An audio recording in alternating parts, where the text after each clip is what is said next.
Friday night was unbelievable with Wisconsin and Florida. You had drama with Florida, South Carolina. The Kentucky-North Carolina game was crazy. That's where we start the day today because Terry and I talked about it in the pre-show, and I think it is definitely two different mindsets. Losing the way Wisconsin lost Friday, losing the way Kentucky lost yesterday. I'd rather lose by 50. I would rather come out and get blown out than go through the emotional decomposition. I mean, that is, when you saw the videos of Kentucky fans, excuse me while I adjust my muff. There it is. Now, when you see the videos of fans celebrating in pandemonium at bars, I mean, Terry may have been there. And then you see moments later the absolute devastation. And bleep Carolina and all that stuff. Yeah. They just went nuts. You can call me any name you want. I'd rather never have been in the game in the first place. I think a lot of people believe like you. And maybe the majority of people believe like you. They don't want to go through the emotions and everything. But I like a good ball game. I don't care. Well, I do care if my team loses the heartbreaker.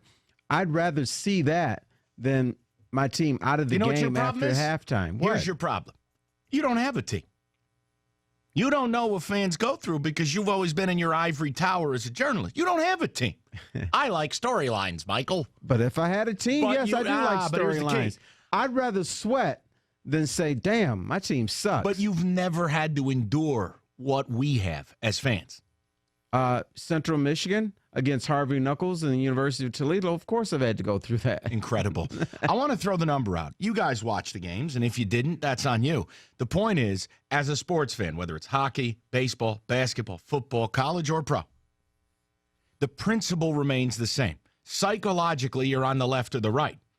And for me, watching that, I'd rather, if I were a Kentucky fan yesterday, get beat by 20 than to show up and have that happen. If I'm a Wisconsin fan Friday night, I'd rather Showalter never hit the shot to send it to OT.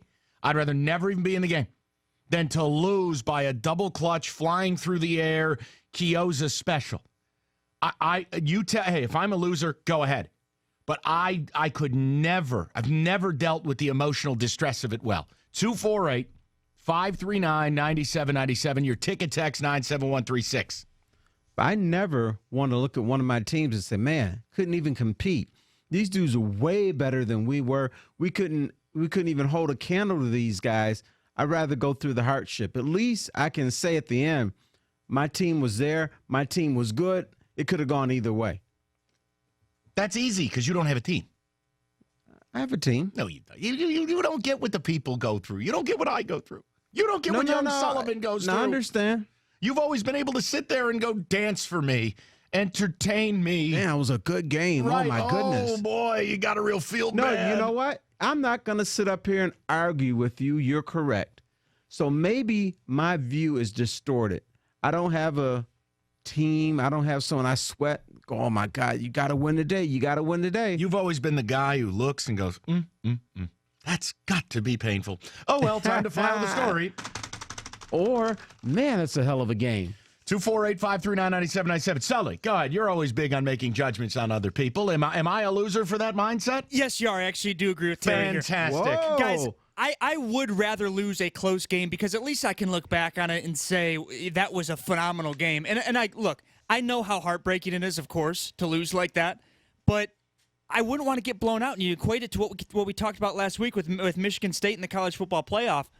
I mean, Mike, I'm sure you would have rather had Michigan State lose a close game to Alabama than get blown out 38-0 and have to deal with all the Michigan fans. You didn't even score. We get to make fun of you now. You didn't score. It doesn't matter. Your team stunk. I know. But if you had gone to the wire with Alabama, I'd have to say, hey, Mike, man, I'm Spartans. You can value that a little more. Right, legit, but see, man. No disrespect to any of you boobs, but it's not about me having to listen to you chirp. It's about emotionally what's better for the psyche. I can understand both sides of it. I would just rather have that close back and forth, drama-filled game. Right, but the problem is, look at the swing yesterday. Malik Monk rises up for a James Harden-esque three-pointer. Yes. I mean, guys are all over the place, and he buries it. And they don't even get to enjoy a TV timeout. They don't even get to enjoy moments. We got it tied. We're going to go to OT. They come right back down the floor. The most unheralded guy on that team, May, who's got great face lettuce, rises up. This is a dude who averages 3 points a game. Guy rises up, buries a jumper to win it. I mean, 0.3 to go. You're toast. All right, brother, let me ask you a question. Wouldn't you have rather if Michigan State lost to Alabama on a Hail Mary No. than the way they did? No.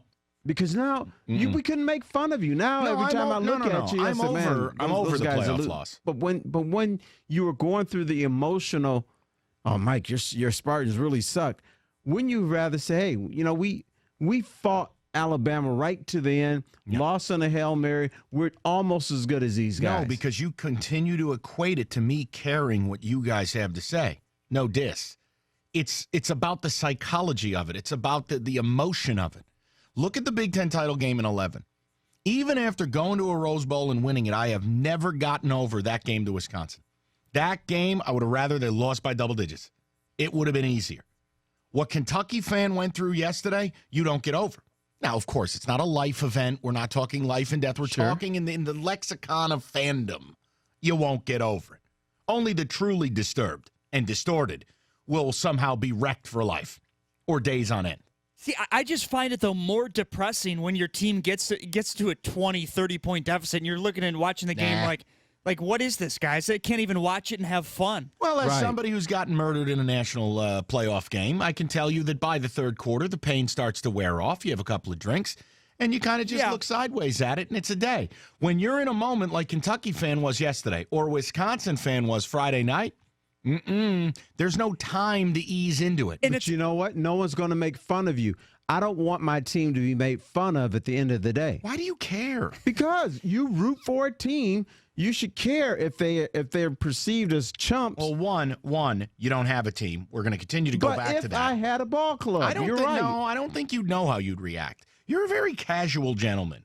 I can see if you actually were a fan, you'd just hit the dance floor. I don't think you would care. I don't ever imagine you caring. I just don't. I don't see it. You'd be like, hey, give me a beer. Oop, look at this honey bun over here. I'm going to go pump mitts. I don't see you living and dying with a team. That was taken out of you at a young age. It's almost like you had that taken when you out become of a journalist, it's taken out of you. No question about that. Well, some of you. 248-539-9797. Hatchet has joined the show only 8 minutes late. Good to see you. Sorry, didn't know you had a busy day. Can we get his opinion on this? That's on Kang. It's Kang's fault. Well, I will say that, if Jimmy Powers had any dignity, Kang should be suspended. It's another Monday or a Friday that he has, quote, called in. It's unacceptable. Well, David, blowout or do you want your team to be in it and losing a heartbreaker? Which would you rather have? I'll tell you after the break. Ooh, there's a tease. Damn, that guy's good. Wow. I'm going to grow up and be like Hatchet one day. That segue was brought to you by Baby Oil. Damn, David. You can tell he was working on Carson Anderson today with that tease. Wow. Damn.